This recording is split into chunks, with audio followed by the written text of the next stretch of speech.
Racing Club here at Misano.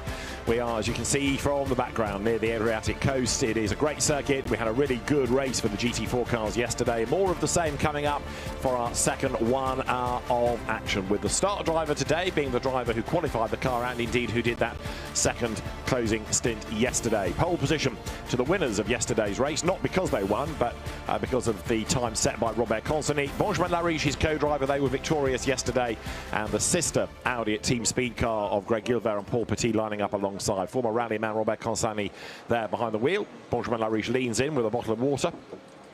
Keeping drivers cool is going to be very important. You can see that cool vest that Benjamin Lariche is wearing.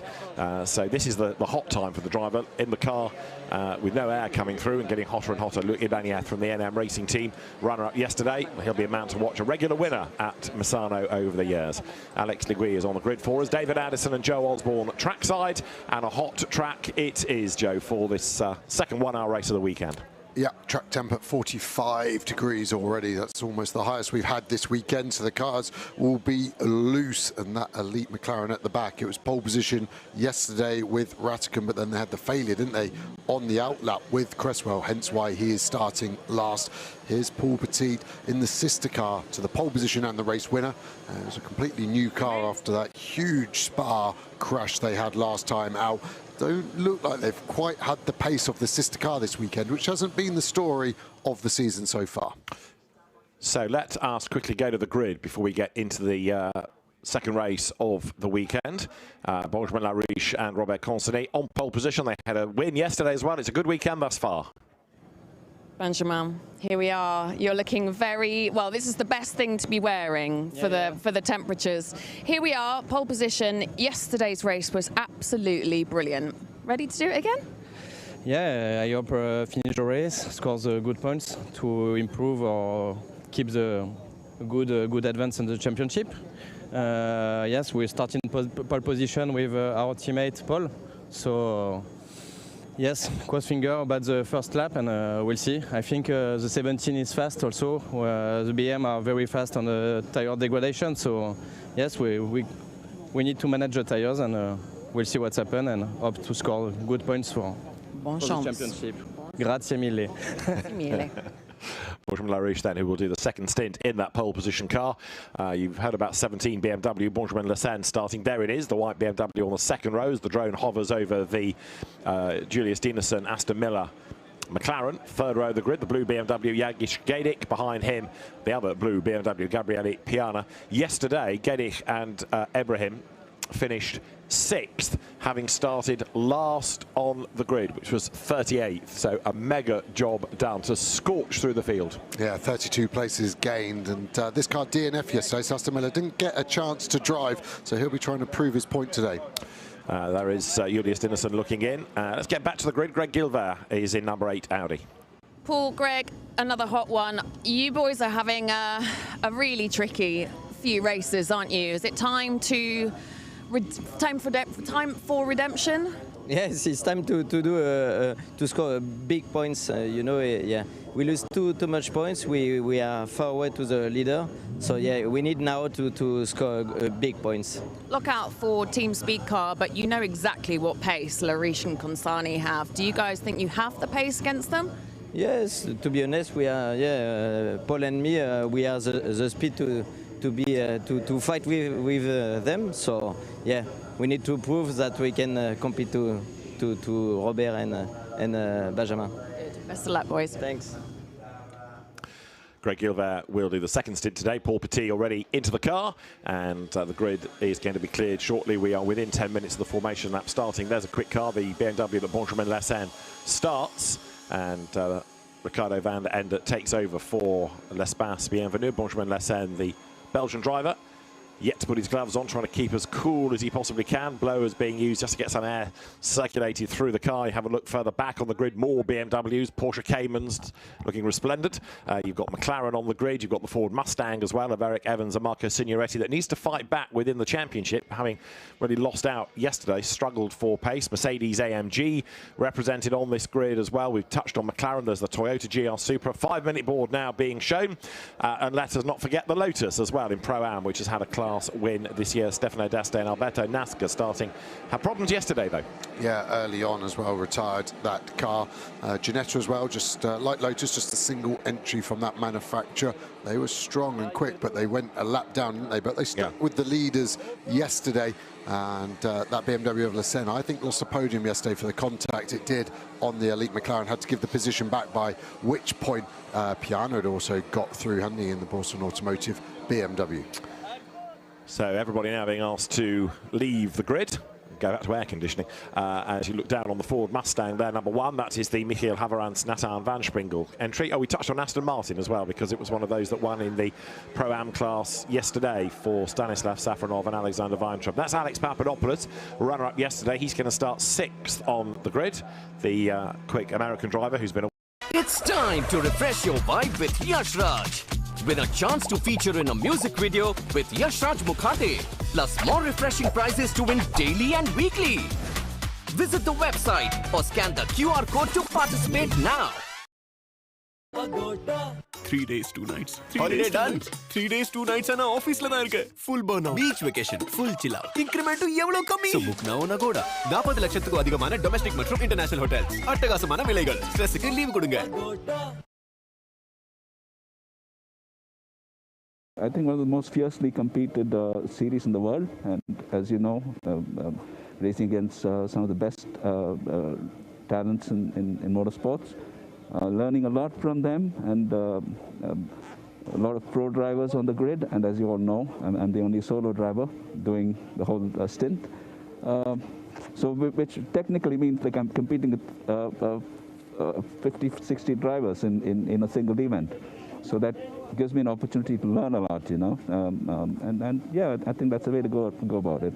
And you're an action man. I mean, this is just a different kind of action show, right? That's right.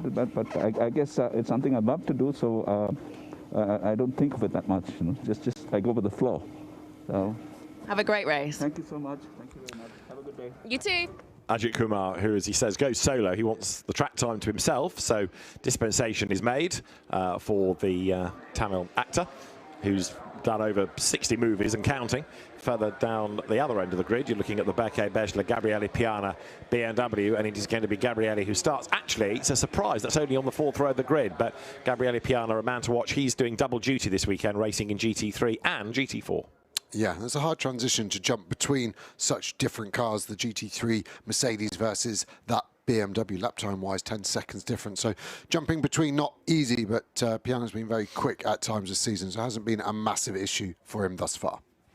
So the 1 minute board is when the engines will fire up. The leading car, as it is, will take them around on the formation lap. And there, the team speed car Audis, plural, which is good to see, because the Audi last year of Benjamin Lariche and Robert Consani had become a bit of a lone wolf, but a second speed car entry brought in this year, and that's the replacement chassis. The original number 8 absolutely destroyed in that huge accident at Spa a few weeks ago.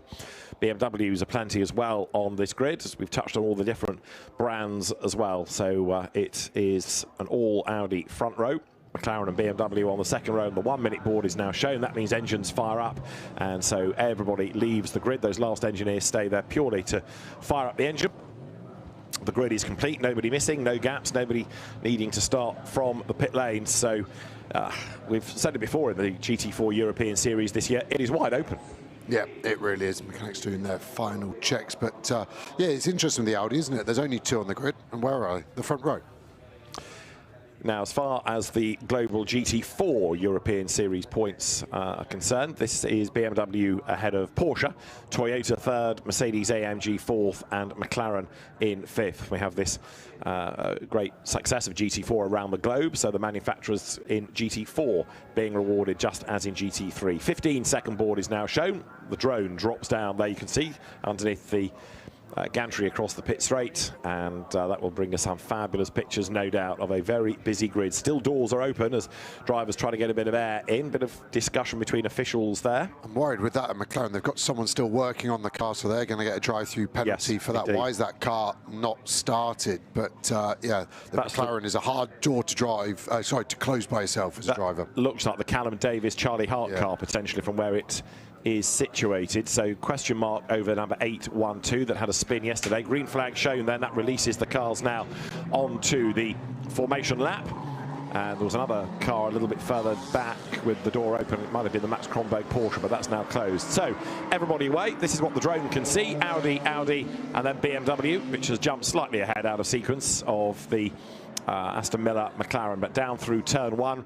Real pinch point of the lap, that, the first sequence of corners. Number 48 is being told to go to the pit lane to adjust the regulation tyre pressure, but it is Robert Constantine on pole position with Paul Petit alongside Aston Miller and Benjamin Leclerc next, with Jagish Gedich and Alex Papadopoulos on the 3rd row. Gabriele Piana is next with Jan Duran alongside him. Then Mark Kastelich and Ruben Del Sart come next ahead of Callum Davis. We've got a concern over him, possibly for that door being open still. Mechanic working. Thibaut Mojica is next ahead of Clement Seiler, and then Michael Loboda lining up next. Alberto Nasca, a man to watch in the Lotus, alongside Michael Haverantz, then Alexander Weintraub, winner yesterday in Pro-Am alongside David Kuhlmann. Cindy Goudet is next. They had a good run, her and Gabriele Yelkova, in yesterday's race. Then Marco Signoretti, a man to watch with progress needing to be made. Anthony de Barn is next with Philippe Talamise Audi for company ahead of Nico Farrarin and then Joachim Walder. You've got Alessandro Tudiska next alongside Onder Erdem from Joachim Bolting and Bas Visser, and it is then Daniel Blickler and Tudor Tudoraci next on the grid. You then get to Daniel Nilsson alongside Mikael Brunhagen. Then it's the Keith Gatehouse driven Mercedes and Ajit Kumar alongside him. Paolo Maloney, who will have to go to the pits to sort out the tyre pressures, next with Lucas Giuliano's BMW alongside. Mats Olsen comes next, and Mackenzie Cresswell rounds out the grid. Yeah, so tyre pressure's too low on the Maloney BMW there. Shame, finished on the podium yesterday, didn't they, in class, and their local track being from San Marino, just down the road.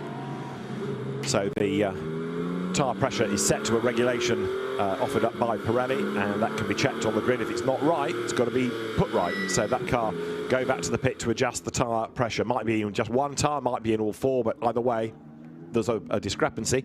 And 812 is indeed under investigation for a start procedure infringement. So it is the Callum Davis, Charlie Hart, RAFA Racing McLaren, where the door was up. The mechanic was still there, sorting out an issue after the 3-minute board, and therefore that car is being looked at.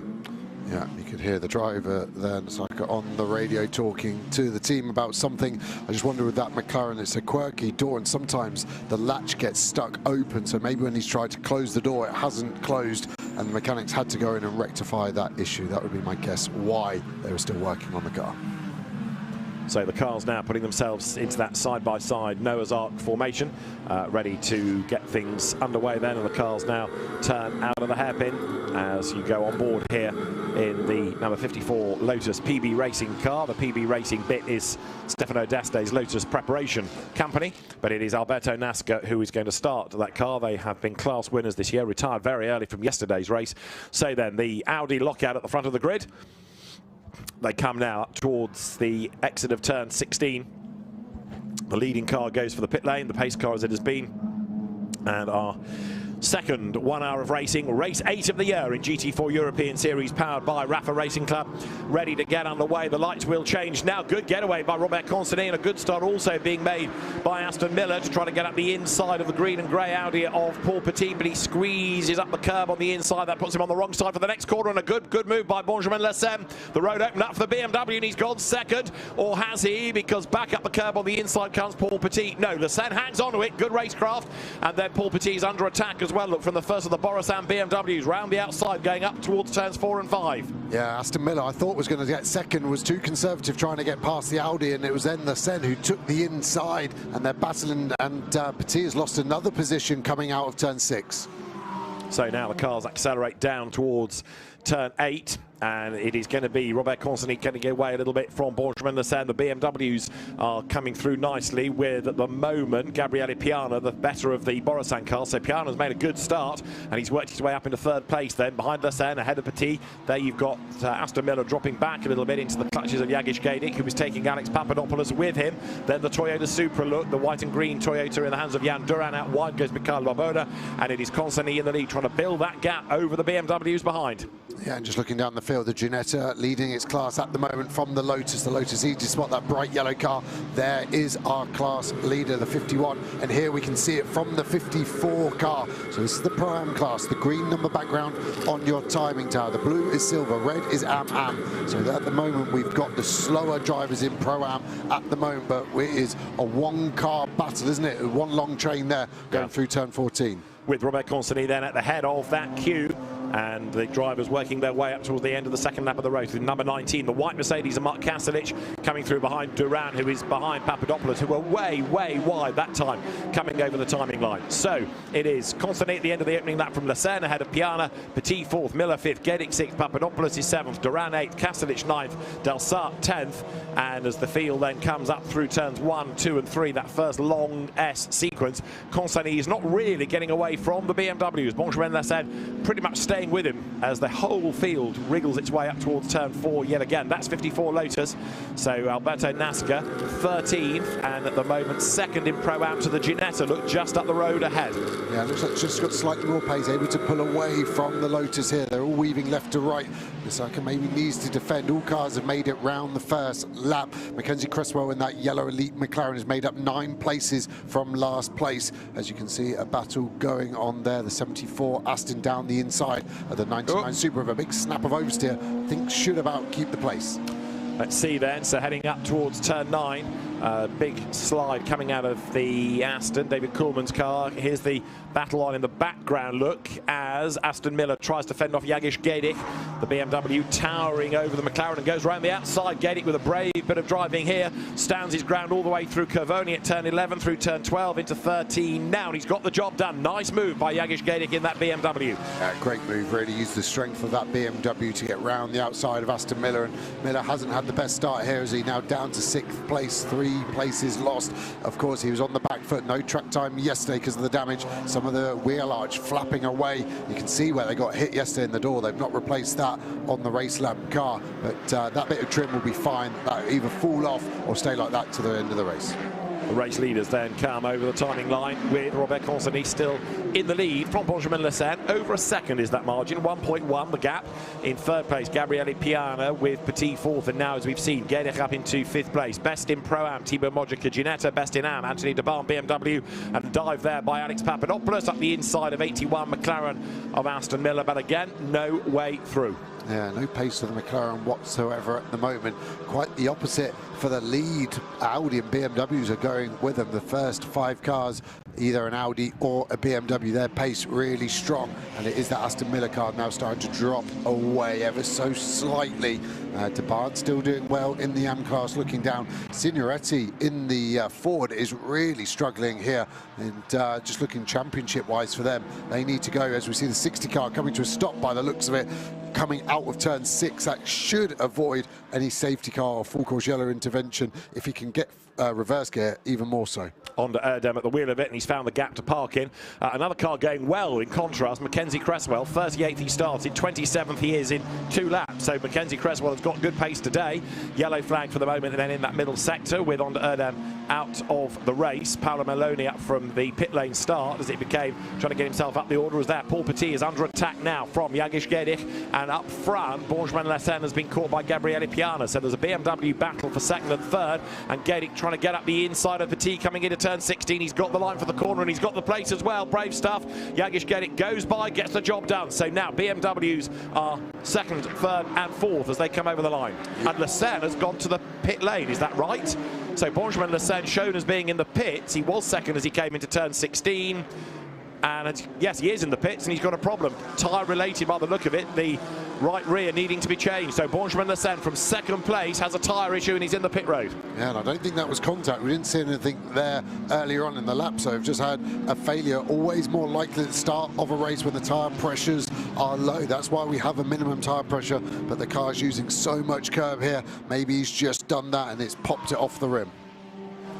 So that's going to shuffle the order, and it gives Gabriele Piana a golden chance. He was catching Lessen anyway, maybe because of a tyre issue, but now he's up in the second place, as you see number 5 there, which is Ruben Del Sart, battling with Jan Duran in the Toyota Supra, and through on the inside line goes the Aston Martin. Next target then for Del Sart's going to be Mark Kastelich in that white and orange Mercedes AMG just up the road. Lessen, by the way, is rejoining the race, so that car back on track, but will have lost a lot of time, and it needs a safety car to bring it back into the mix as you see Clement Zeiler go through, the quick Swiss driver. Yeah, the Ginetta's got some damage on the front. I worry for Modica here that he could be nursing a car, currently still leading the Pro-Am class, but the Ginetta behind this 3-car battle has got some serious damage on the headlight, and that's allowed Davis to get down the inside, which has rear damage, so I think we might have found how that's happened, but it looks like it wants to come off. Yeah, part A and part B, I think you can work out, got together at one point. So the Ginetta into the back of the McLaren, the headlight's gone now, and more air getting under the bonnet of that car, more debris flies from it, so the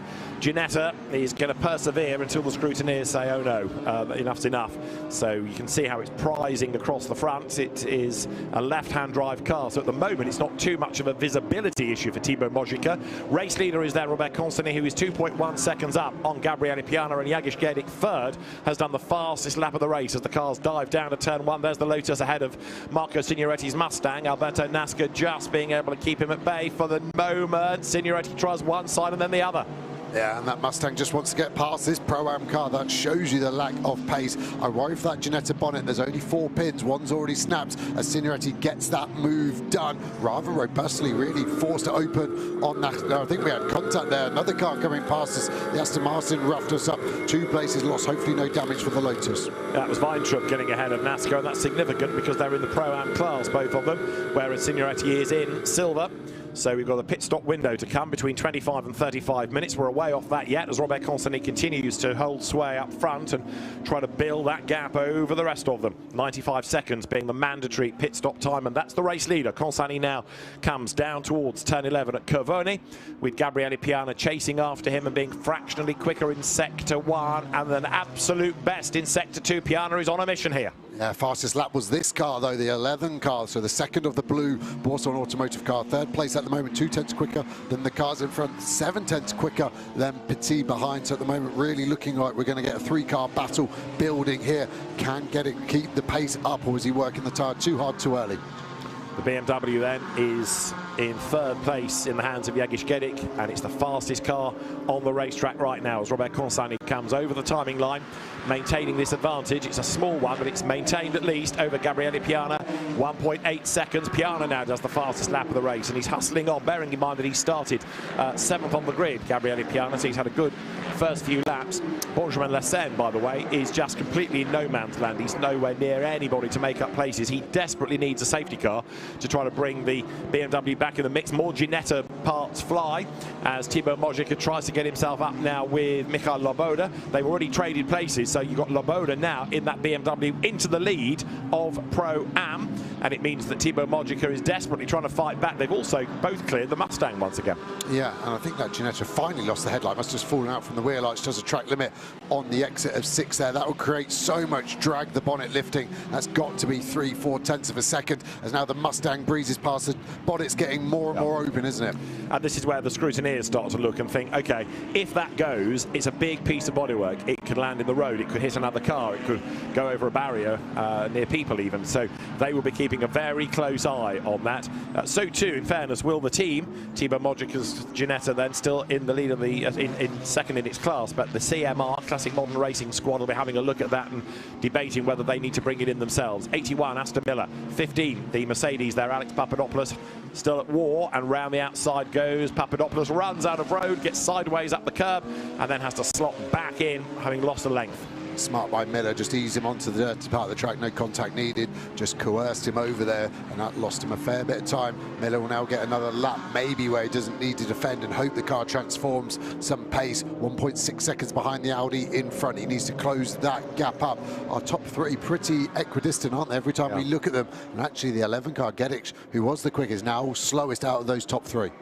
So they're back onto the tail of the McLaren under braking. Comes Papadopoulos and a half dive to the inside at turn 2. That forces Miller offline this time. Doesn't give the opportunity at turn 2 for Papadopoulos, and nor really coming out of turn 3. The McLaren's still quick enough to be able to stave off the challenge of the American driver, winner here last year. Luc Ibanez will take over 15.81 is going to go the way of Julius Dinesen.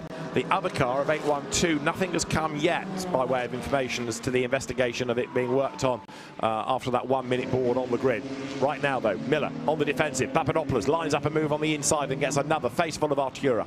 Yeah, Miller's really hanging on here. He's almost got to work out how much time is he losing. He's got to think about getting to the end of the race quick. It's not his position here at the moment. I'd say he's lost nearly a second this lap in the defence and attack scenario of this battle that rages on, runs slightly wide there. That could give the Mercedes a chance down this back straight. And the flash of the lights didn't do very much either, did it? Here they come then, and now the Mercedes does go through. McLaren looked wide and had a wheel on the dirt, but that was easy for Papadopoulos, so he was able to go powering past coming out of turn 10. There is the Mercedes AMG then, and Thibaut Mojica's Ginetta, a driving standards warning flag is going his way for the incident with 812 Callum Davis's McLaren. So Papadopoulos gains a place, that puts him 5th. Another Mercedes going nicely is Mark Kastelich, isn't it, here in the white car, coming up then towards the end of the lap. That was 13th in yesterday's race, and right now running 7th. Yeah, and he's brought Ruben de la Sart with him as well, so Miller will not be looking in his mirrors favourably. And actually, there's almost a 7-car battle catching him now, isn't there? This is going to be a hard stint for Miller. He's the fastest McLaren out there, but that McLaren seemingly no pace. Down through turn 1 they come then. That is number 96 of Mikael Loboda, the car that is leading in Pro-Am. So Loboda up front in that Simpson Motorsport BMW, which was quick yesterday, but then had a penalty late race. And Marco Signoretti trying to rebuild not just the race, but the championship assault in that Ford Mustang. Really good at the start of the year with a win in Paul Ricard, win at Zandvoort as well, but it's not been able to replicate that. The bonnet on the Ginetta looks all right, but that's a slow part of the circuit. Now the speed builds, so does the airflow, and you can see it getting further and further and further lifted. From the left, it's okay. From the right, all the air getting underneath, and it drops back down again as the car hits the brakes. Yeah, fiberglass material is going to be starting to fatigue, isn't it? So it's being pinned down by those bonnet pins, of which 3 of the 4 are remaining.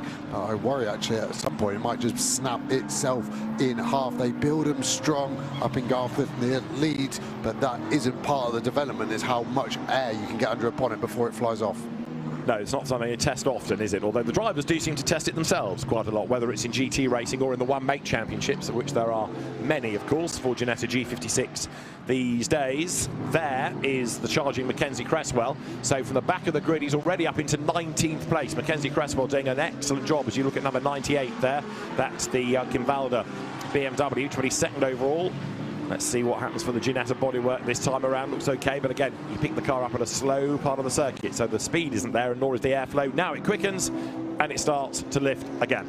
Yeah, Cresswell here, the yellow McLaren, has made up 19 places thus far and is 19th overall. So he's more to do if he wants to emulate the Pedro Ibrahim Jagic Gedik BMW of yesterday. Across the timing line there in 20th spot is Anthony Debarn, leading now the AM contest. Benjamin Lassens still trying to play catch-up at the rear of the pack. Yeah, and that BMW very quick, and Anthony Debarn always fast there, as we see the Audi there fighting with one of the Porsches. The Porsche's not been particularly strong this weekend at all for them, have they? Right. 25th is the highest placed Porsche. And there, Alberto Nasca under attack. So the Lotus losing out as the BMW comes powering past. Nasca then tries to retaliate as best he can now on this run along that back straight, but Tudor Tudoraci, having gone ahead of him, wants to stay there. These are the 3 race leaders. Robert Constanet ahead of Gabriele Piana, ahead of Jagic Gedik in 3rd place. Paul Petit 4th, but dropping back a little bit. We've got a yellow in the first sector of the lap. A couple of cars I think have come to grief within the S's, the turn 1, 2 and 3 section, and it's Ajit Kumar by the look of it, and also 97 BMW. This is going to interrupt things. Mats Olsen's car badly damaged. There's debris on the road as well. They have come to grief, both with frontal damage then. Full course yellow is coming then, the 22nd call given by Joel Doval, the race director.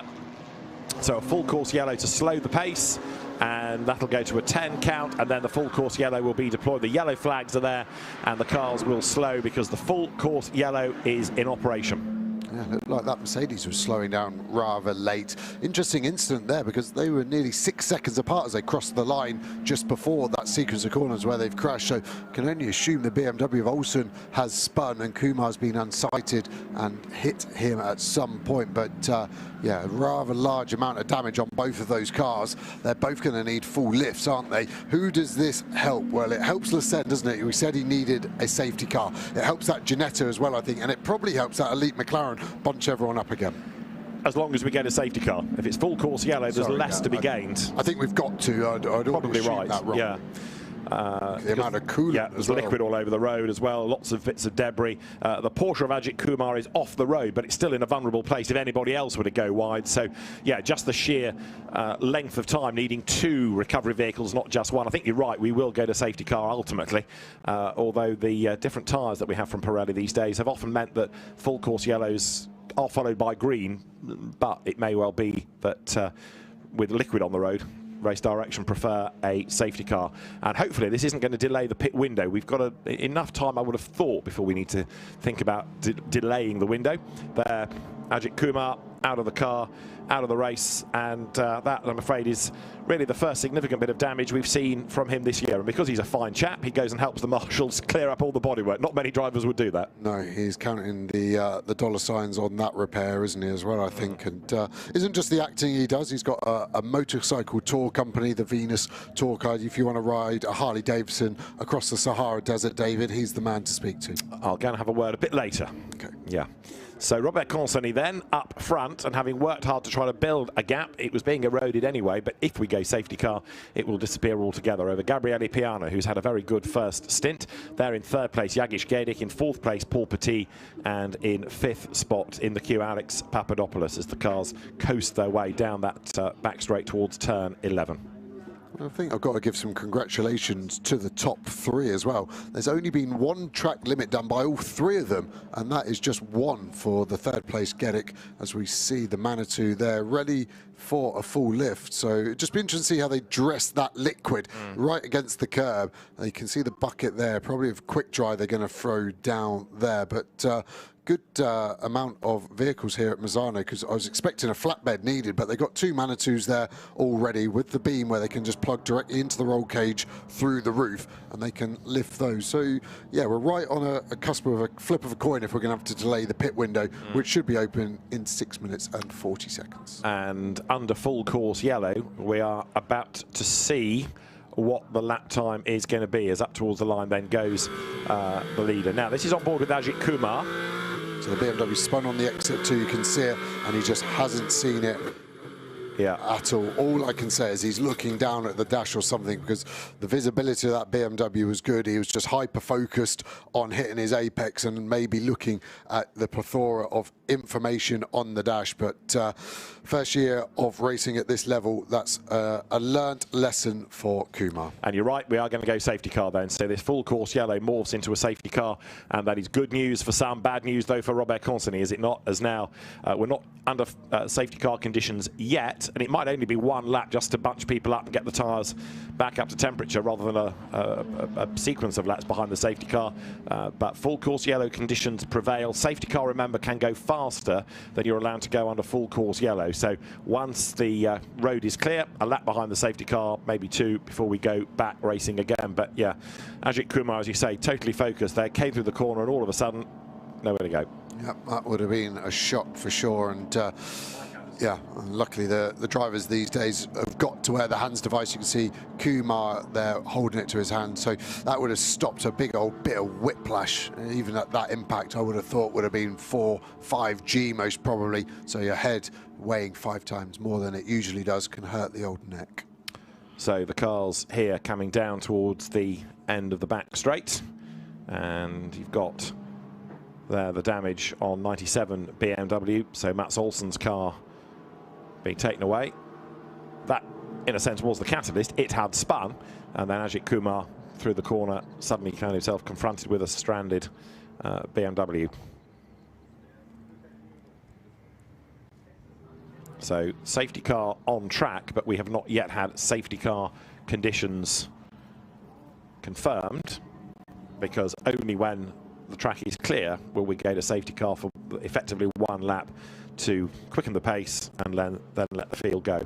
Dragging that Porsche, but the rear axle's fully locked. The team won't want to see that AV Racing up be putting a load of stress through the drive shaft. They're just focused on getting that car repaired as quickly as possible. The marshals, they're rubbing in the quick dry to try and get rid of that coolant. The coolant very slippy, not just normal water, so it wouldn't evaporate as quickly even on a hot day like today. So the marshals having to address that, and we're definitely not going to go green next time by. So I think we've got 2 laps under safety car, and the window's going to need to be delayed by 3 to 4 minutes, I suspect.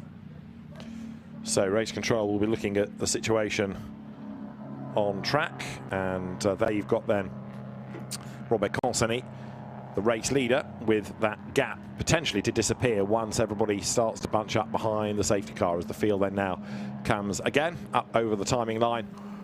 Safety car is on track, but we have yet to get safety car procedure employed. So yeah, they're all going to bunch up here, and it's really going to be 2 races now, isn't it? Because by the time we go back to green, most cars, I think, would have done their pit stop. The marshals here still need to be careful of the cars doing 80Ks, and I think that's why we haven't gone safety car just yet. They want to try and get the marshals almost done with their work and then go to safety car. So through the car's turn. And yeah, there you can see how the gaps have opened up. The speedy dry being put down just to soak up the liquid that came out of the front of the Porsche. Now there is number 78 McLaren of Mackenzie Cresswell.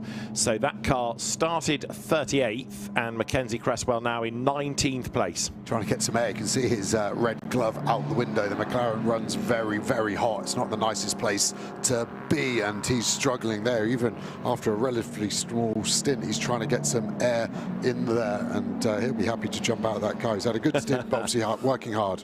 And he's going to get even better, potentially, because when we do go back racing with everybody tightly bunched, there's another place or 2 at least to be gained, one would have thought, before the pit stop. Now, we are 2 minutes and change away from the window opening under normal circumstances, and it does look as though that is going to be delayed. That's rather bad news for Mackenzie Cresswell, because he's going to be in the car for a little bit longer in these very high temperatures. Temperature now 31.1 degrees, and the track temperature 47 degrees. And this is where the drivers at a slower speed are really going to feel the heat. Pit window is postponed. Confirmation. Yeah, and drivers getting ready though. Ibrahim there with a mega stint won yesterday. Will be excited to get in the car in a much stronger position inside the top 3. Can they have a race win? Looks like the Mercedes there. It's 80K, slightly slower as we go to safety car, so it completely negates that issue. All gaps will close up. And potentially just 1 lap once the crocodile is formed before we can get the cars back to racing then in our second GT4 European Series race of the weekend. This gives the drivers now a chance to go faster than they are allowed to do under full course yellow conditions. So safety car now, pit window is postponed, but hopefully we'll only need a lap really, because the speed can be easily achieved, and on a hot day like this it'll take a bit less time to get the warmth in the tyres than a cooler day and a cooler temperature. So drivers getting crash helmets on, confidence that the window has been postponed, but they still need to be ready anyway. Yeah, Charlie Hart and Dinson there, the 2 RAFA McLaren drivers taking over from Aston Miller, and Davis respectfully there. And then interestingly, Davis still didn't get a penalty, did he, for that door being open? So it's being looked at. I think we can almost forget about that now. It feels like they've had long enough to decide, and they've given them the benefit of the doubt. So over the line they come. You can see vigorous weaving from those Borisov BMWs as Gabriele Piana and Jagish Gadic try and get the warmth back into the tyres, and the pressure's up again. Paul Petit running in 4th place. Stefano D'Aste is good to go, the former Alfa Romeo racer, now Ace Lotus preparer. And the PB Racing team will be ready to cycle through the pit stop. So the pit window is postponed. The safety car will be in this lap, so we will await confirmation as to when the window opens. That's going to be communicated to the timekeeping service so they know when they are allowed to show it. And we've just seen on our timing screen the pit window just move back a little bit. There's a block on the timing display that shows when that window is, and it's gone back a couple of minutes. So that will be confirmed by the race control team, which is rather busy at the moment with different messages to different people and making sure that the safety car knows it is due in this time. So the pit window goes back around about a minute and a half or so. You've got the Ginetta still with that damage. They're not much other than sticky tape they can do in the pit stop on that, but just a lot of tape to try and hold it down to the end of the race. Yeah, the old tank tape special there. They'll get a plaster effectively, probably 10 strips wide, all stuck together, so they can just put it on as one. As we look at the Pro-Am Cup leaders that took over from the Ginetta, that lead, and they've been quick, haven't they? And the top three all running together there. Laboda in the BMW from Weintrip, in the Aston Martin behind him, and then the Ginetta. So all the classes are pretty tight together. The AM class at the moment, Deban in another BMW, looking strong. So all of these cars are going to have to go past the pits once more on track, and then we will see if the window is open. There's 3 cars under investigation for full course yellow speed, 88, 20 and 55. They're not in our top part of the race, so we don't need to worry them just yet, but we will keep you updated on what happens to them. So it is Robert Constantly in the lead as the car comes now up towards turn 11. He will start to accelerate because the safety car is due in this time. So once you start to accelerate, you've got to keep on going. The pit window not yet open, but the drivers will make the run now up towards turn 15, ready to go into battle once again. Constantly, Piana, Gedic, Audi, BMW, Audi fourth in the hands of Paul Petit, and Alex Papadopoulos has been a bit asleep on the restart because he's nowhere near the leading quartet. Look, you can see the gap has opened up between 4th and 5th as they come over the line. So racing again, Constantly is the man in charge. Gabriele Piana weaving about to try and again just earn a bit more warmth in the rubber as he comes down towards turn 1, and the cars now accelerate out of turn 2. This is lap number 14. We're back racing at Misano. Pretty average restart from a lot of cars there. Piana, one of them. When you're coaching drivers in this sort of series, you'd say anything more than half a second behind the car over the line for a restart is not acceptable. And almost half the field well over that half a second. So I don't know if it's communicated to them late, but they were caught napping. And really the big one on his feet is Paul Petit in 4th place. That Audi tucked up behind that second BMW. The pit window is open. Alberto Nasca is in, so he has made the choice to come in early to give way to Stefano D'Aste, as there Paul Petit tries to get up the inside. Petit is in that green and grey Audi. Alongside him, Jagish Gedic in the second of those bright blue Borusan Automotive BMWs.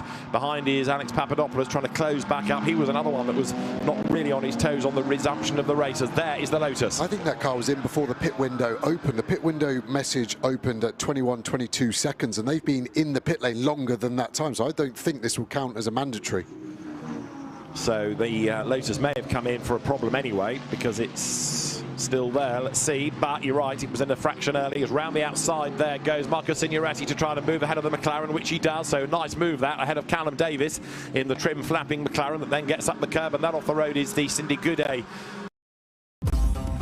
ஆமா Deepak sir எதுக்கு உன்னை இப்படி துரத்துறாரு? அவங்க பணம் கோடி கோடியா என்கிட்ட இருக்கான். தேவா எனக்கு உயிரோட வேணும். இந்த பிச்சைக்காரங்களுக்கெல்லாம் அட்ரஸ் எங்க இருக்கு?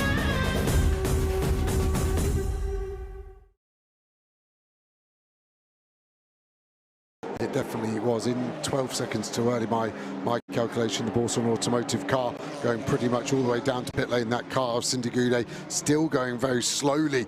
And what happens here? We're at turn 8, and was that the Ginetta again in the back of a car? Definitely contact. I don't know if the Ginetta was the instigator or was just there getting swept into the moment, but the Toyota with obviously some damage at stopping it going fast.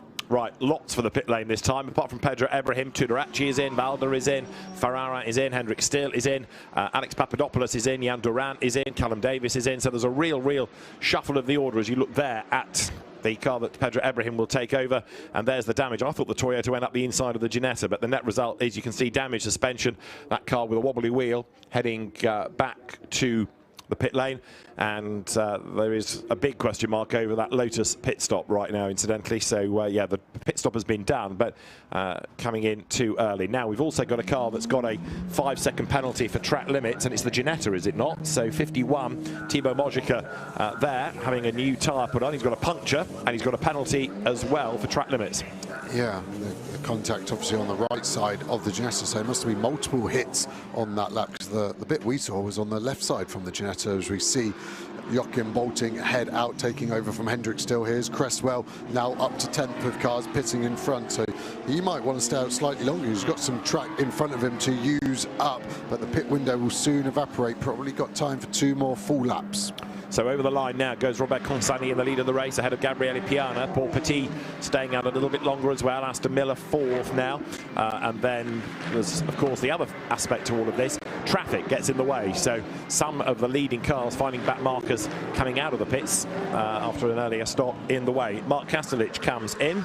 He will now give that car over to Elias Niskanen, the Mercedes AMG. Others coming past, either to leave the pits or to come into their pit box. Driver change continues. This championship with the same pit stop time for everybody. There's no compensation time for doing well in previous races as we get in GT2, for example. So with different pit regulation. Consani through the traffic there, gets up past the Vinnie Beltramelli Porsche Cayman. And accelerates now up towards turn 9 with 29 minutes, little under, still to go. A load of dust kicked up on the apex. That was quite bizarre. The Ginetta lost nearly 30 seconds in its pit stop, having to change tyre and fix the damage, so don't expect them to be on the Pro-Am podium anymore. And these leaders now starting to catch some of the back markers, aren't they? Will that change their strategy, whether they should pit or not? If they lose any time behind those cars, it would have been better to box early. Number 11 has made its Joker pit stop. In other words, it's a little short, but you've got that 1 second tolerance as the cars then here come up towards the hairpin once again.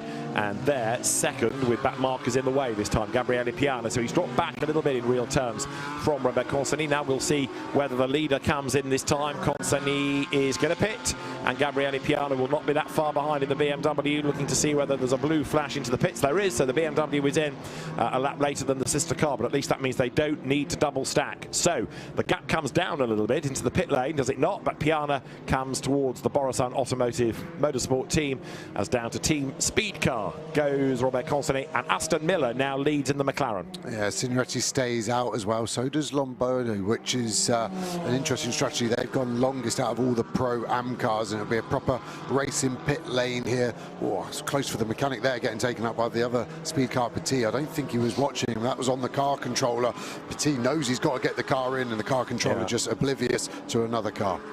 And of course here you've got to be mindful of other people stopping around you. You don't want to get hemmed in. There's just about enough space, isn't there, for when that car of Beke Bechler has to rejoin. The car controller is ready with the lollipop.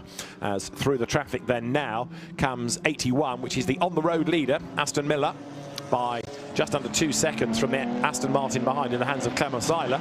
And here number 11 back in the race after the pit stop to change the driver. It's Pedro Ibrahim, started at the back of the grid yesterday and got up into 6th place. So he's not had to do the 32 car overtake today, or they haven't as a team, but it's been in the mix right from the get-go. Luke Ibanez, by the way, into number 15, replacing Alex Papadopoulos. Absolute best sector 1, personal best sector 2 on his first flying lap. So that Mercedes could well be a factor. Of course, the bunching up of the safety car helping them, and there in the background is the NM Racing Team Mercedes. Down towards turn 1. And the McLaren of Mackenzie Cresswell has pitted as well. It's going to be tight, this, isn't it? I think we're going to have the BMW side by side, and it is actually the car that did the undercut there that's going to get the advantage. But you're right as well, the pace of that Mercedes of Ibanez has been really, really strong, and don't count him out of a podium charge here, as Ibrahim now ahead of Bessler. And that shouldn't really have happened, given the way that Piana was ahead in the first stint. So the BMWs, as you say, switching on the pit stops. 1 minute 1 minute 34.6 for the Ibrahim car. What about number 12 BMW? Now that's put Beke Bechler in 35.3, so a little bit of time lost by maybe the Bechler drive out compared to Piana coming in. Now Ibanez straight away on the back of Bechler. He's been in that car for a little bit longer. He's up to speed. There's a gap on the inside, and Beke Bechler having a tough outlap here. He's in danger of losing the place. Yeah, I think the straight line performance of the BMW will save him this lap, but Ibanez will realise he needs to get on with this if he wants to win the race. He's got to clear 2 BMWs, and then what could he do about the Audi in front? Also, drivers needing to be mindful of track limits as well, which tally up as the cars come now towards the hairpin. So the BMW's different order, but still running as a pair. And again here, look, Ibanez tries to get at the inside of Bechler. Well, that's the outside line really for the next corner and the one after that. So the Mercedes can't make it work. And Beke Bechler defending well, all of which is helping Pedro Ibrahim to get away. We need to see what the gap's going to be, though. Benjamin Lariche to Ibrahim. So it's a different BMW second, and it's not that big a gap either. No, it really isn't. And Ibanez starting to look a bit desperate, looking looking too many times. The problem is you cry wolf then, and Bessler will almost stop looking in his mirror. If you're looking every corner, then yeah, you've knocked once too many times, and it sometimes makes the overtake harder. But Ibanez has got a run here. Can he do it on the brakes as they brake for T4? The Toyota of the Swedish drivers, the Brunhagens, 5-second penalty for track limits.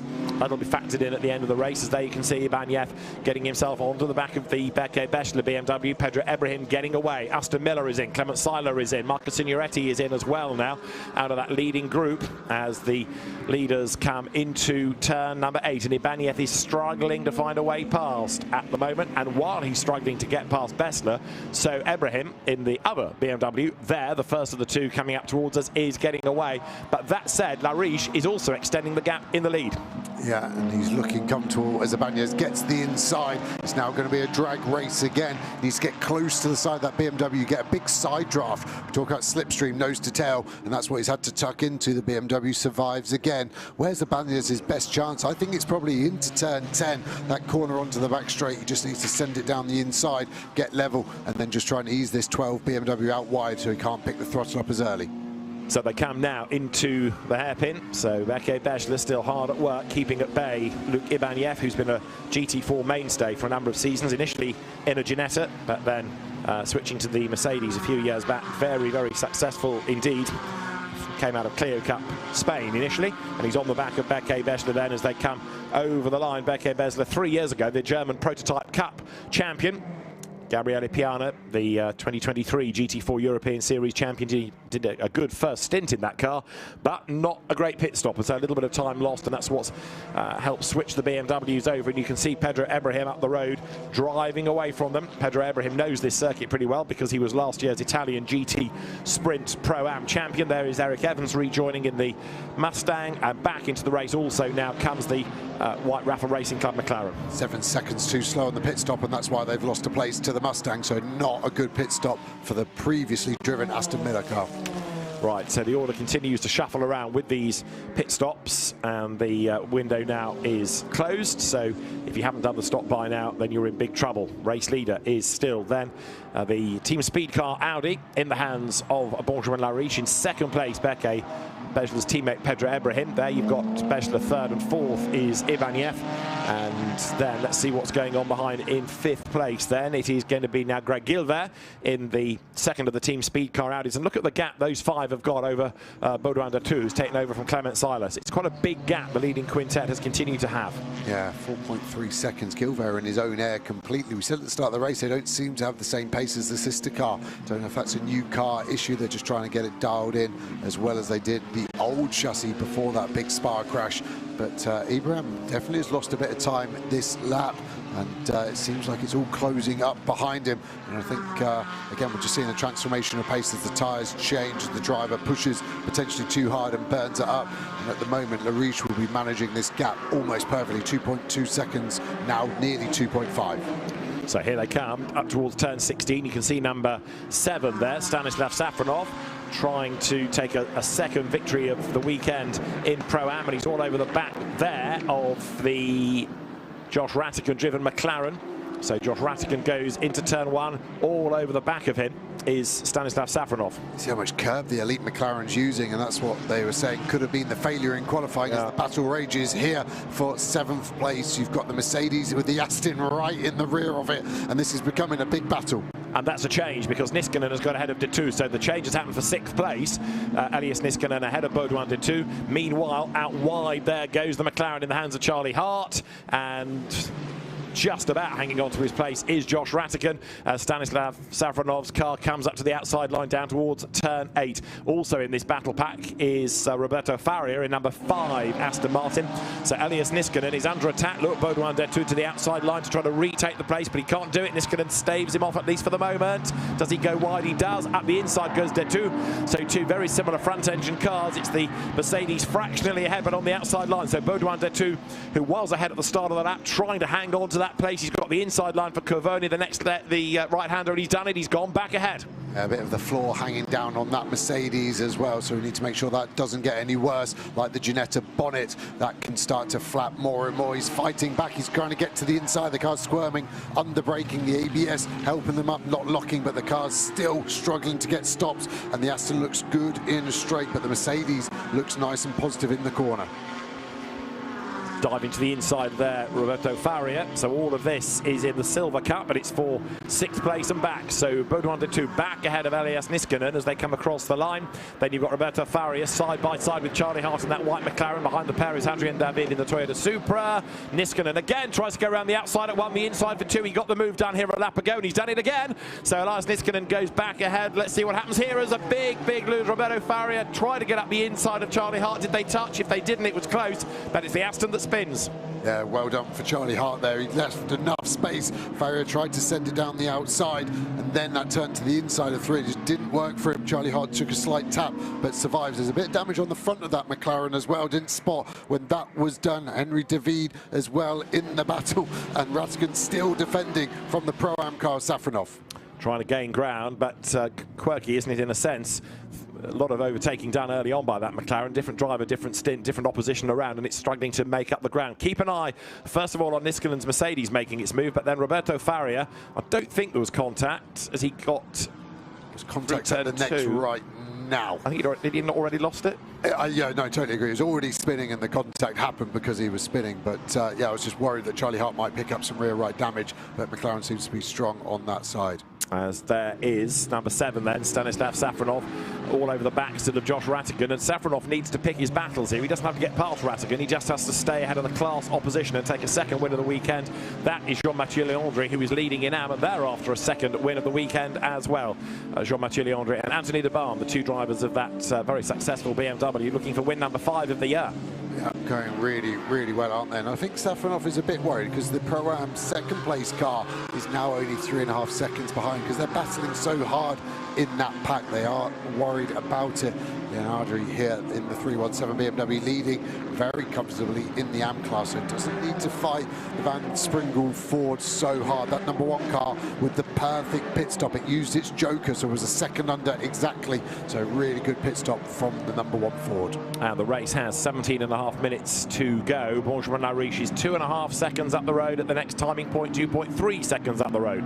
So Pedro Ibrahim is starting to close a little bit, and he has proved to be one of the great overtakers of the weekend from his efforts of yesterday. Beke Besler still hanging on to that 3rd place ahead of Luc Ibanez, and then it's Greg Gilbert with this long battle pack for 6th and back. Lars Niskanen just at the head of it from Dutu, Hart, David, Evans, Rattigan and Safronov.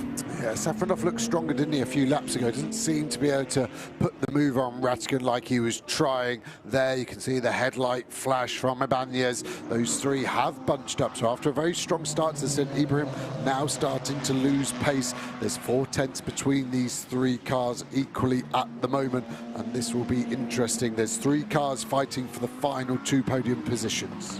Roberto Faria, that we saw having a spin, he's also being looked at for the pit stop of the number 5 Aston Martin as the race leaders then work lap 22, and they're coming towards the end of it now. They're down towards turn 16. The BMWs are getting themselves back together, aren't they? Ibrahim, remember, had quite a big gap a few laps ago after the pit stops, but now 0.6 of a second is being nibbled away, 0.4 at the last timing point, and as they come over the line, it's down to half a second. So the BMs are getting closer, and Ibanez on a big push, coming quick through turn 1. Try the inside at 2, that was not on.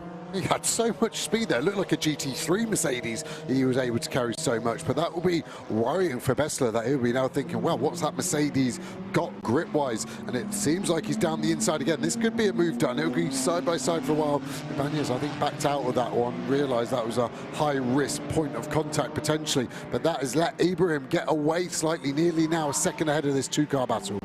So the Mercedes AMG making that run again down the back straight towards the kink at 7, the corner of Quechua, turn 8. It's a long corner, and then that slight climb up the other side towards turn 9. It's a very flat circuit. This is about the 1 elevation change over the crest, and you can see there the Mercedes AMG of a rather frustrated Luc Ibanez. He has not found a way, has he, to get past Beke Besler. Tries he might, and again he gets a tighter line plus the curb usage up the inside at 10. but the BMW has good drive the other side of the corner. Thinking BMWs, remember the one that had a puncture very early on? Ricardo van der Ende took over from Benjamin Lessen. Safety car helped them. They're back up into 25th place overall. And there are a couple of cars being investigated for the safety car restart, but they are not affecting the lead battle. Continue the BMW theme, the 23rd place car, Maloney, had to come in the pit lane, didn't they, for the tyre pressure issue. They've had a good race, so they're well up there as well, 6th in Pro-Am. Except they're under investigation for the safety car restart. They're one of the two teams currently being looked at, the other being the Brunhagen Toyota. So could be a bittersweet race this for the Maloney family, the locals from San Marino. Over the timing line then goes the race leader, Benjamin Lariche, 2.5 seconds to the good over Ebrahim, and now that Ebrahim is falling back into the clutches of Besler, that's playing into the hands of Lariche. He's building that gap again in the Audi, and we've got 14 minutes of the race still to go. Yeah, there's still this huge 7-car battle pack behind them as well. It's still Nissan in front. And Bagna's, again, just looking too often almost. I think he needs to save up for one big move. I think turn 10 is his best chance. You've seen him go down the inside, but he needs to go later on the brakes and miss the apex, but then force Besler to go in deep. So he needs to get a really good drive out of here at turn 8 and then just try and sling it down the inside into these next couple of right-handers. The Charlie Hart Callum Davis McLaren is being given a 10-second time penalty for a start procedure infringement. So remember, we saw the car with the mechanic still working after the 1-minute ball. The door was still up, and because that is against the regulations, a 10-second time penalty that's going to be added on at the end of the race. Then the car is currently in 8th place and in a battle pack, so 10 seconds are going to really hurt. Yeah, that's a shame for them to get inside the top 10. They've had a mega run there. Bagna's has lost a lot of time, hasn't he? Now 9/10 behind. Yeah. He's had a really poor run onto that back straight. Again, he just keeps having these half looks as we go back to this battle where that McLaren's going to have a 10-second penalty. So it'll tumble down the order. That's good news in a way to Josh Rattigan, because it's going to give him another place. Rattigan going after Eric Evans in the Mustang in 10th position right now. Here's the battle on for 2nd in Pro-Am, where it is Vasily Vladikin in the white, red, black BMW, just ahead of Victor Bouveng in the sort of blue and black BMW, the one there in the background. This car that looks like a bruise, number 98, so comes out of the hairpin and is all over the back of the Vladikin Loboda entry. While they're squabbling, that takes a bit of the pressure off the class leader, Stanislav Safronov. Yeah, he has got the BMW of Nikolai right behind him. They look racy down the back straight. Maybe he's thinking to let that BMW go, and I think he has actually. Yes, he has. So they've swapped positions. That might let him follow Nikolai through on the Rattigan McLaren that's been holding up that Aston Martin for the majority of this stint. Okay, so we've got that battle on. The BMWs very close indeed together. So the M4 GT4s power on, and now there's another penalty heading, and it is for number 99. That is the Cindy Goudet Toyota for causing a collision. Well, the car's in the pit lane out of the race anyway, so it matters not, but for the purposes of record, that incident up at where these cars have just left, turns 4 and 5, deemed to be Cindy Goudet at fault. How's the Ginetta doing with all its tank tape after its extra time served in the pits with the penalty earlier on? That's another car that's fallen quite a long way down the order, has it not? Yeah, and the 55 car Brunhagen has been given a 10-second penalty as well. So yeah, that Ginetta that got roughed up by a Toyota there as Charlie Hart gets turned around by Henry David. So he's got 10 seconds plus that. Expect Henry David to get a similar penalty for that contact. Looked like he just rolled off the brake and just rotated the McLaren around. Yeah, Adrian David then into the back of Charlie Hart, biffs him around, and Charlie Hart's race going from bad to worse. The penalty isn't helping. We've also now got a car being penalised for speeding under the full course yellow. It's one of the BMWs, the Lucas Cartel, Lucas Sugliano car. But that's also in the pit lane out of the race with electrical drama, so that matters not. So Lariche leads 2 seconds, the gap's down again. So last time around, it was Ebrahim quicker, and Luke Ibanez last time did the fastest lap of the race, a 1:41.9. He is quicker than anybody ahead of him, if only he could find a way through the traffic. Yeah, Eric Evans doing well here. So let's have a look. David, for me, just rolls in too much speed and just rear ends him. The only thing I can't see was the Mustang in the back of David. And was David actually innocent, but our pictures made him look guilty? That's something I can't say right now. Yeah, I just wonder whether you're right. It looked as though it might have been a snooker affair, that, and the cue ball was Adrian David. Evans may have tagged the back of him. but that'll get looked at, no doubt. The Roberto Faria Aston that had a spin is being penalised for its pit stop being too short. And again, here the BMWs trying to work together to get onto terms with Benjamin Lariche as much as they're trying to keep at bay the Mercedes of Luc Ibanez. 10 more minutes of the race to go now. Yeah, that gap down to 1.3 seconds. That's halved in the last 3 laps since we really came back to look at this battle. So is that Lariche starting to struggle? Is up to 1.4. Is Ebingham flowing? But it is dropping away. Lariche now will be looking in his mirrors much more intently. He will indeed, but he also, because he's a very experienced driver, Benjamin Lariche will know exactly what is required to win the race. It doesn't matter what the gap is, as long as he's first across the line, he's not racking up track limit penalties. That car has 0. We've done over 50 minutes of the race and there's not a single track limit infringement against number 3 Audi. That's pretty remarkable. Yeah, impressive. I almost feel a little bit less of them there. So well disciplined racing drivers should be wild and out of control. That's what the majority of the field are track limit wise. The car directly behind of Ibrahim has 3 and then it's 4 for the majority behind. So they've all got 1 more before they attract a penalty. So that is a major positive for the lead Audi. Cars then coming into turn 16. You're looking at the Joachim Walder car. Way out wide there was Josh Rattigan. That'll be a track limit warning for sure. An infringement as he comes across the line, keeping that BMW of Sergio Nicolai at bay. Nicolai's going nicely, isn't he? Having worked his way into the top 10 there. A car that we don't often see up in that leading gaggle, but Sergio Nicolai and Tudor Tudoraci, the Romanian drivers, going very impressively. Henry David lost a load of time on that last lap. That's put Safronov down the inside. Safronov needs that because look at the Pro-Am cars behind him. They were running 1, 2 and 3 as they crossed the line. He's now got David in between him and Vladikin and Buvig. But this Pro-Am battle is going to go interesting. Lead battle now down to a second. We've got lots to look at Pro-Am and overall. With 8.5 minutes on the clock as the leading cars are on the run to the end of the middle sector. There then is 310 BMW, Sergio Nicolai keeping Stanislav Safronov at bay. Hadrian David's car starting to wilt. It's been involved in a couple of incidents, but it doesn't seem to have the pace to be able to fight back against the Aston. And a change the BMWs there. Victor Bouvin to the inside of Vasily Vladikin goes through up towards turn 10. Nicely done, although Vladikin switches sides, tries to get back up the inside. Victor Bouvin, another experienced driver of GT4 cars, so trying to brave it out on the outside line as they come now down towards turn 11, and he has managed to hang on in there. Class winner in the Nürburgring 24 hours, for example, Victor Bouvin. Did much of his racing initially German championships, and that's Ricardo van der Ende off the road in number 17 BMW that had the early puncture. He had risen to 21st, and that drama was, I suspect, not self-induced. Let's have a look. Bang, he got maloned. From a long way back as well. I was trying to work out which Porsche was going to be guilty, and surprise, it was a BMW from 3 cars back, so that will be a penalty for that car. So both of those BMWs have been in the wars. Finally, Ibanez gets to the inside at turn 4. They're going to run side by side. This should favour the BMW as he goes left through 6. Can he do a cutback on this small straight-to-8? Let's have a look then as the cars run nose to tail towards the kink at 7. They come. Ibanez having had his first proper bid, really being fully alongside, but the BMW able to repel that, and that's how Ebrahim get away from Berger, who's busy defending. The lead gap is only 1.2 seconds now with 7 minutes to go, and if Ebrahim is released, he doesn't have to defend from the sister car. He can go after the Audi. In the end, if you think about it, normal service resumes, really, doesn't it? Because there's nothing Ibanez can do. He's up at turn 10. He closes again, but can't find a way through there. That's a great camera angle to show why you shouldn't be doing those half looks at 10. It narrows it off as this battle rages on in the mid-pack. What have we got here? We've now got Buvig losing a place back, I think, in Pro-Am. Safronov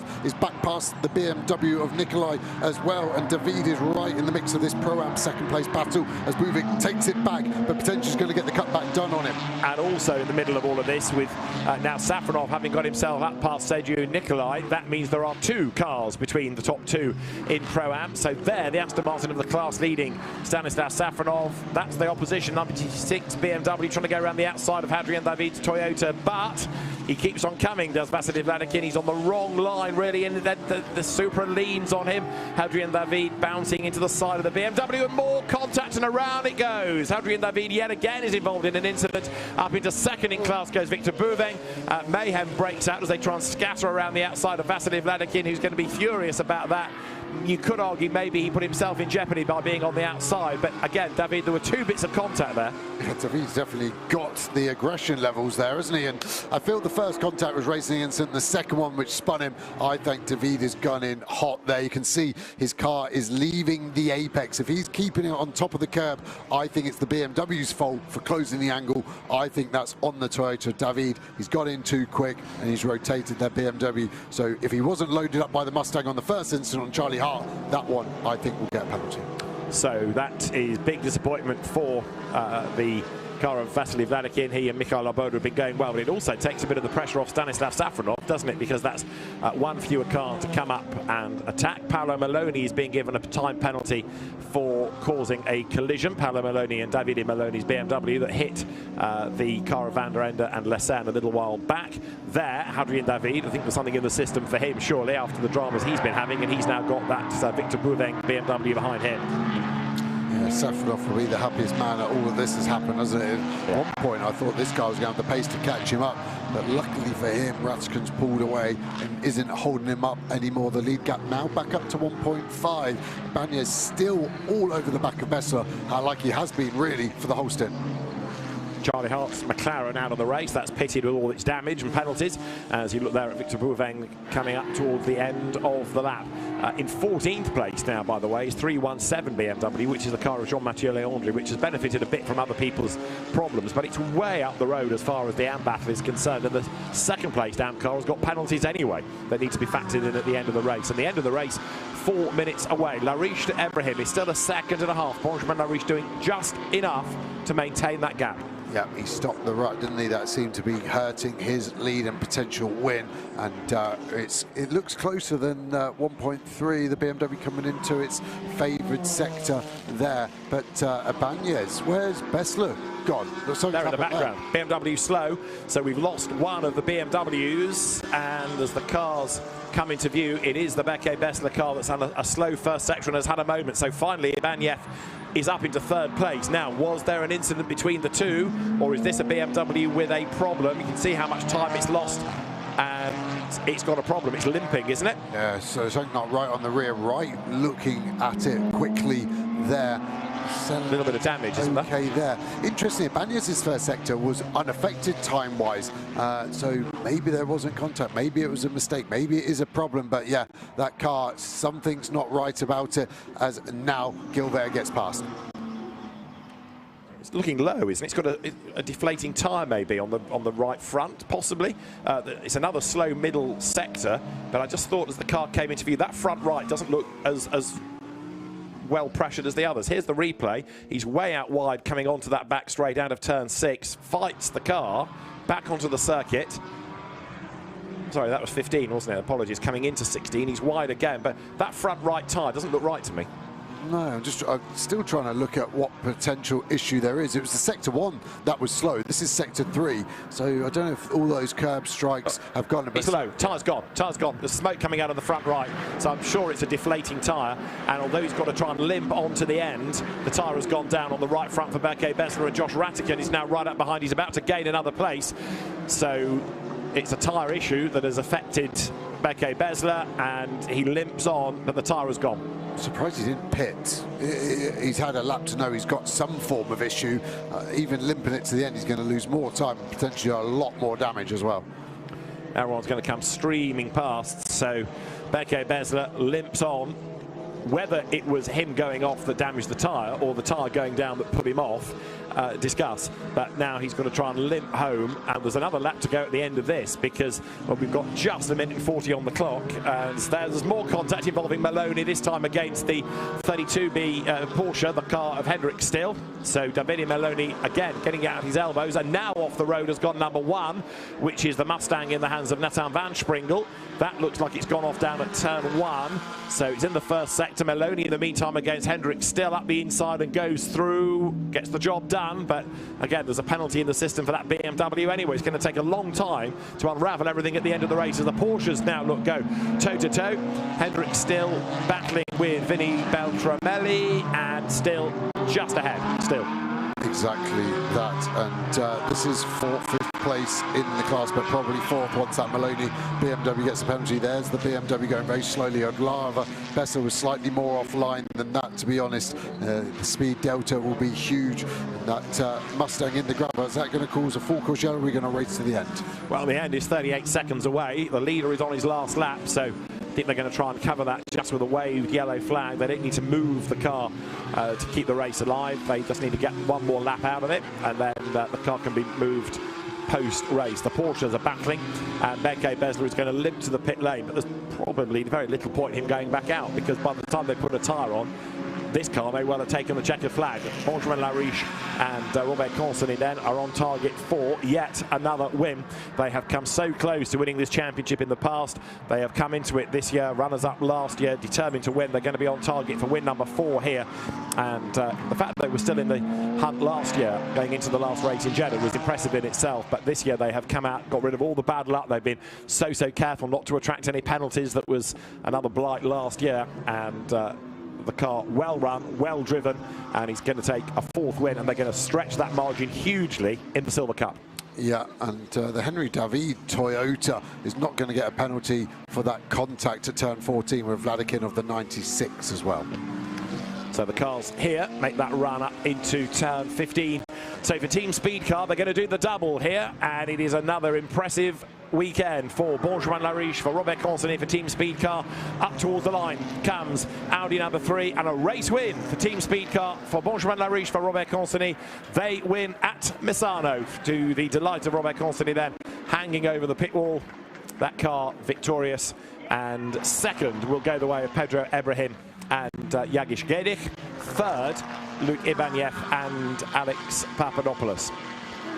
And then after that, we need to count them across the line in the classes and see what gives, because for Pro-Am honours for the second time this weekend, it should be Stanislav Safronov and Alexander Weintraub. They come through now, gaining places towards the end as well, with others in strife. Josh Rattigan's McLaren then 38th to 8th. So a good effort between him and Mackenzie Cresswell. It is Safronov and Weintraub winning in Pro-Am. Victor Bouveng and Joachim Walder taking second and third, despite the spin. Vasily Vladikin and Mikhail Loboda. An Am win for Jean-Mathieu Leandri and Anthony de Barn. Second, Max Kronberg and Daniel Blickler.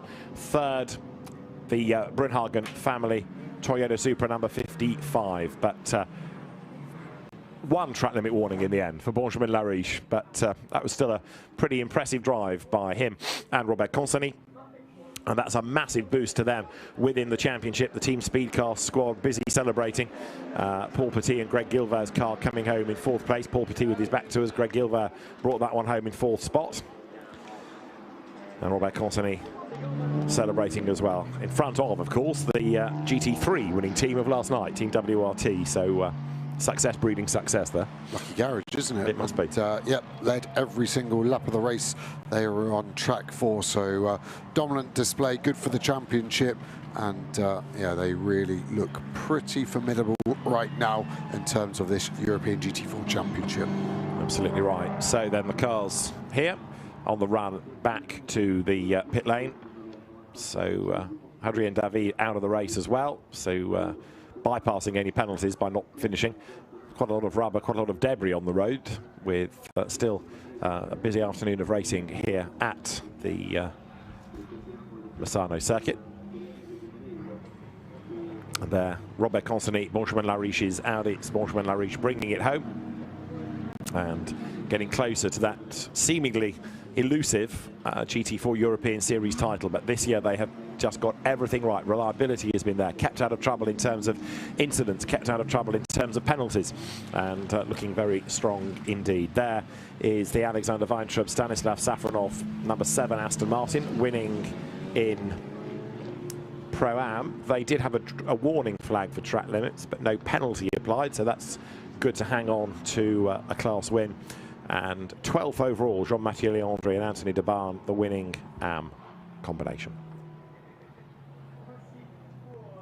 So down the pit lane comes the Aston. The SRO officials ready to wave the cars into place.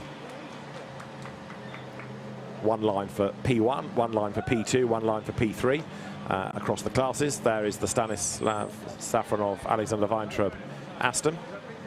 Vasily Vladikin being told we need you there for a third place in class. That's the winning car in silver.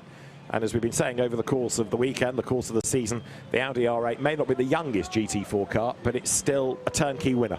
Yeah, it is very good. Very slow in lap. That's the problem for the officials. They're lining him up. They're waiting for this car to get past. So some of the Pro-Am cars having to be pushed to one side. But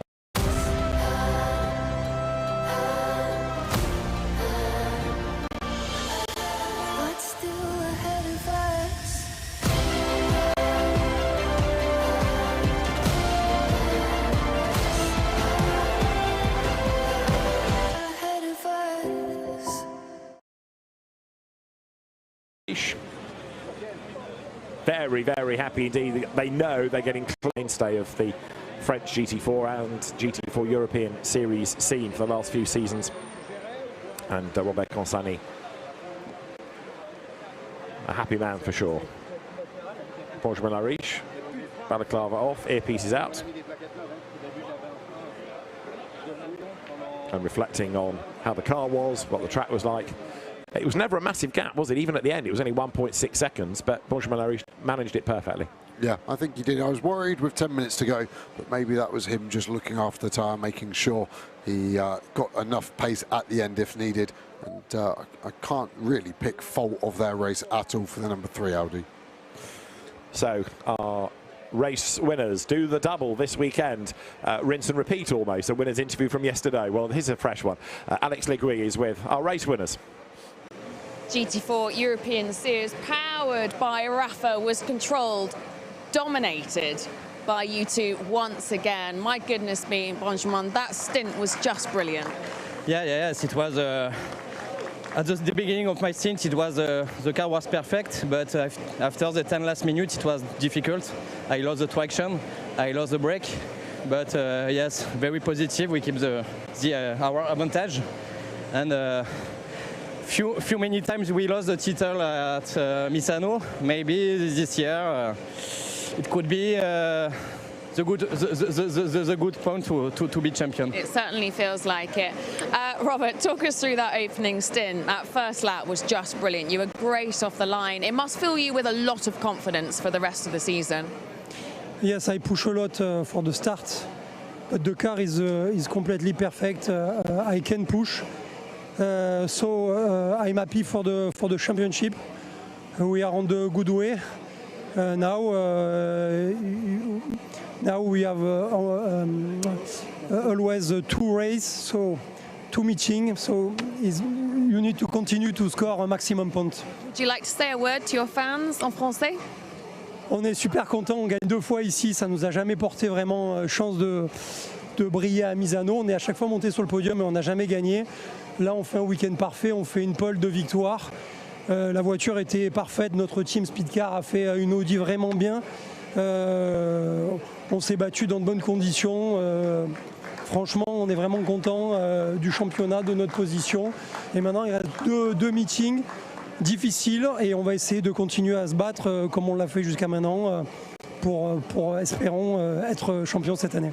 Merci. Congratulations.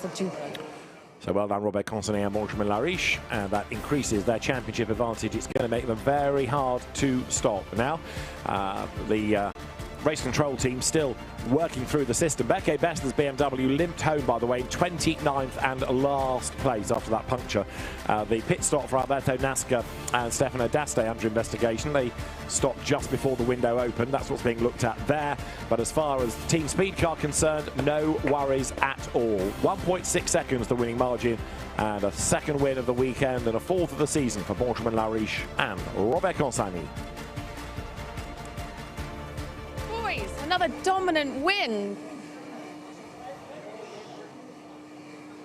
Boys, another dominant win. That feels like a real statement from you guys. It's a good weekend. We have a very sad weekend in Spa, so it's good to come back on the first. I guess this gives you a lot of confidence to the second half of the season. Fantastic weekend, fantastic course, and thank you, my brother Anthony De Barn, and see you next time. Well done, boys. Enjoy your podium. Winners also doing the double, Anthony De Barn and Jean-Mathieu Leandri. And there is that BMW 12th overall. That's quite a result, although again there were a lot of late race incidents that affected the silvers more than the other classes. So the car getting up the order. Showing tribute on the door you see to the cartoon fictionalised racing driver Michel Vaillant. So that BMW winning in Am. Pro-Am was a win for Stanislav Safronov and Alexander Weintraub with the Aston Martin. And they also do the double. So the three class winners the same across the weekend. Boys, again, another statement drive there. You kept out of the chaos. It was all going on around you, but a nice, good, clean win. Yeah, everything is fine. Car is perfect. Thank you for the team. And Alex made today a very good job. Save tires and win, how to say? It was a good, clean stint. Yeah, thank you very much. It was very challenging. Twisty track, very hot, and managing the tires. Sometimes you need to get out of the slipstream. Car was overheating always, but great team effort. Thanks to the team, and thanks a lot. Loving watching your progress, boys. So congratulations to Stanislav Safronov, Alexander Weintraub doing a good job in the number 7 Aston Martin. That car coming home for its second Pro-Am win of the season and indeed of the weekend. Another out of the Mirage Racing fleet. So a job well done, that's for sure. Let's look at the provisional underlined result. Benjamin Lariche and Robert Consani the winners, from Pedro Ibrahim and Yagish Gedik, Luke Ibaniev and Alex Papadopoulos taking third. Greg Gilver and Paul Petit fourth, ahead of Alas Niskanen and Mark Kasilic. Sixth, Eric Evans and Marco Signoretti. They certainly benefited towards the end with others' dramas, ahead of Baudouin Detou and Clement Zeiler. Josh Rattigan and Mackenzie Cresswell, 38th to 8th, ahead of Sergio Nicolai and Tudor Tudoraci, with Safronov and Weintraub winning Pro-Am in 10th, and 12th, Jean-Mathieu Leandri and Anthony De Barn. They, of course, the winning Am partnership. Still a few things to be investigated, so this might not necessarily be the final result, but after a puncture also down to 19th, recovering Ricardo van der Ende and Benjamin Lecen, they had a spin as well, which wasn't their own doing. They got tapped into it. 24th, the Lotus of Daste and Nasca. That's being looked at for the pit stop being potentially before the window was open. And last of all, with that puncture, Berke Besler limping around for the last couple of laps, but that car with all the air out of the tyre limped to the end. So the podiums are coming. We'll head there in a moment. Race 2 in GT4 European Series began with Robert Consani taking the advantage on the way down towards turn 1. 38 cars in total wriggling their way through the first sequence of corners. Benjamin Lecen making a good move up into second place in the BMW, but it wasn't going to be long before that car was in trouble, and it would be in the pits as well with a right rear tyre needing to be changed. That shuffled the order as well, allowing the bright blue Borusan Automotive BMWs up the order.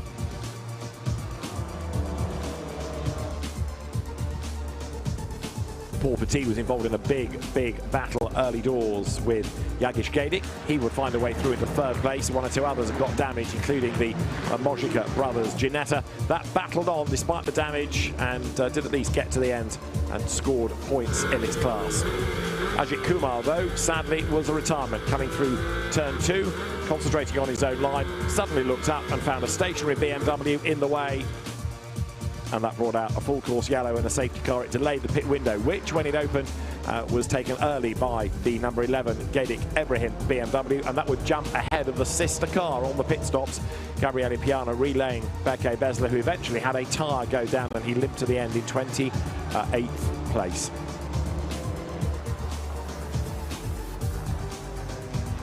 A big slide, though, by the number 12 BMW. That allowed Luke Ibaniev up the inside, and with the right front deflating, it became an ever more difficult car to drive. Eventually, it just had to limp around, and Berke Besler brought the car home. But a penalty for Stefano Daste gifted it one more place. But untroubled, a dominant weekend. 2 out of 2 for Robert Consani and Benjamin Lariche for the Team Speed Car Audi team. And the drivers already on the podium. So we have Luke Ibanez and Alex Papadopoulos, third yesterday, third today. Also there are Pedro Ibrahim and Yagish Gedik, and the top step, again, for Team Speed Cars, Robert Consani and Benjamin Lariche.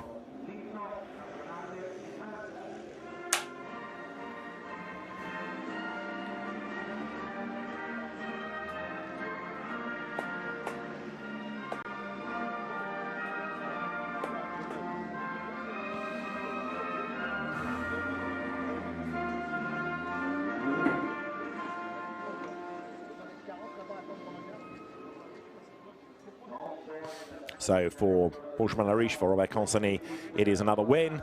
There's also the point to each of them for pole position.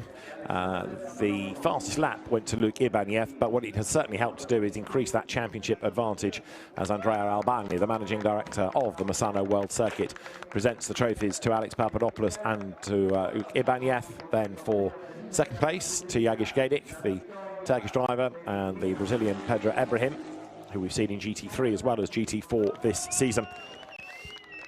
And they uphold the Borisan honour. Not the first time we've seen BMWs in tyre strife at the Misano circuit, but for Team Speed Car, no trouble whatsoever. Not only is the car winning the race, but there's not a single investigation around it, and only one track limit transgression. Robert Consani has his trophy in hand, so now also Benjamin Lariche, two very happy drivers to round out a dominant display at Misano this weekend.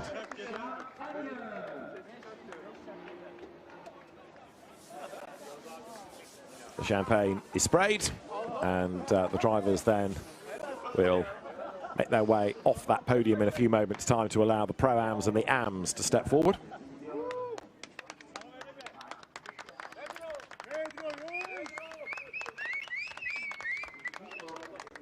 So the Team Speed Car squad, having had bad luck here last year with damage, with penalties, and that seemed to sum up the whole season, really. This year coming good across both races, and that championship advantage being increased. So the drivers, soaked in the champagne, make their way off the podium. That will be made ready for Pro-Am. In terms of the global competition, BMW M ahead of Porsche, Toyota third, Mercedes AMG fourth, and McLaren fifth in the standings. That's how we are looking in the GT4 manufacturers contest after this second race here at Misano. And away from the noise and bustle of the circuit, serenity in the hills. Benjamin Lariche and Robert Consani now way clear in the championship with nearly double the point score of Marco Signoretti and Eric Evans. Gabriele Piano and Beke Bessler two back in third, ahead of Papadopoulos and Ibanez in fourth. But it's really now second in silver where the interest lies. That's traded back and forth over the course of this weekend. And you can see how many different point scorers we've had over the course of the season. One or two teams dropping in for occasional races, but the series continuing to give good grids and very good racing as the Pro-Am drivers now step up to the podium steps with a crew of Vasily Vladikin and Mikhail Loboda taking third. Second, Joachim Walder and Victor Bouveng and Alexander Weintraub and Stanislav Safronov going to the top step of that podium for the Mirage Racing team.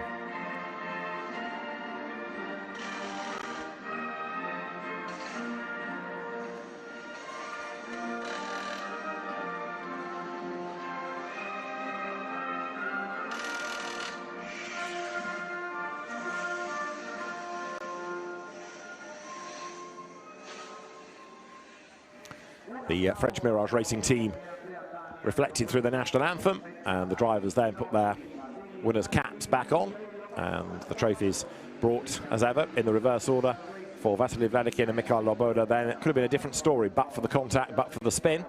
But that's all part and parcel of these rather frantic races. Second place to another BMW partnership, Victor Bouveng and Joachim Walder. Andrea Albani from the circuit is the man responsible for the trophies being presented.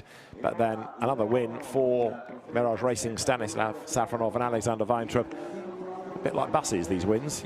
Suddenly you get one and then another one follows in quick succession. the winning rookie on the podium as well, you can see. So,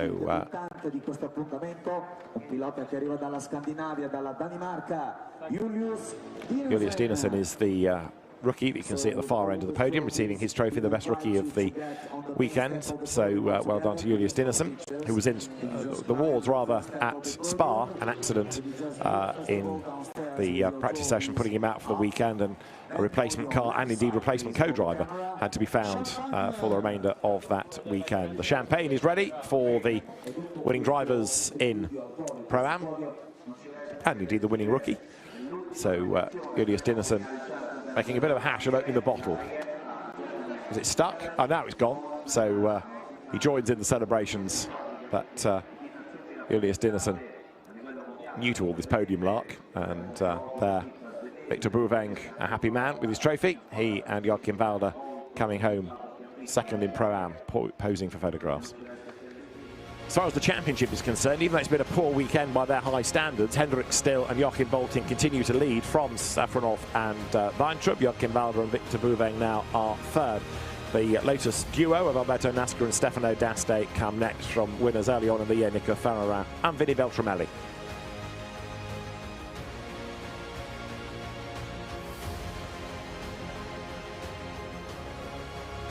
So that Pro-Am fight is another one I think that's going to go down to the wire. Safronov and Weintraub on a roll really now, and they're going to be well worth watching as the championship battle continues.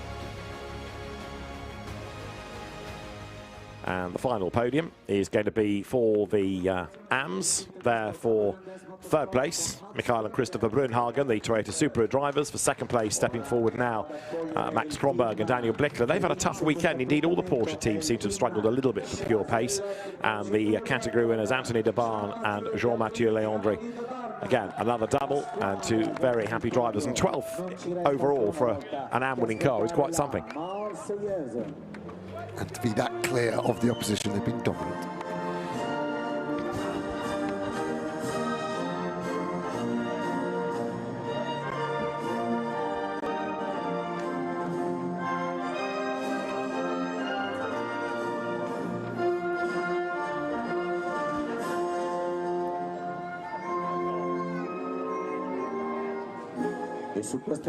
So for the winning drivers in and the winning team in AM, the national anthem, if you look surreptitiously to the other end of the podium, you will see second placed crew getting ready with the champagne. Max Kronberg and Daniel Blickler don't seem that interested in trophies, because already cork out of bottle, and it's gone a bit soon for Daniel Blickler there. So the thanks for the trophies, but they want to get on with this champagne fight. Never mind photographs, let's just spray, they say. But an excellent season this is turning out to be for Jean-Mathieu Leandri and Anthony de Barn. Winners again in AM.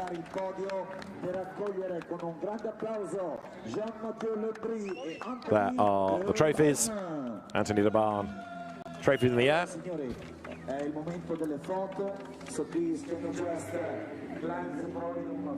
Everyone huddles together for the photographs, and the Chazelle Technology Course team taking that team's award. Right, now the champagne is ready, and this is where Daniel Blickler gets his own back on everybody for beating him over that second race of the weekend.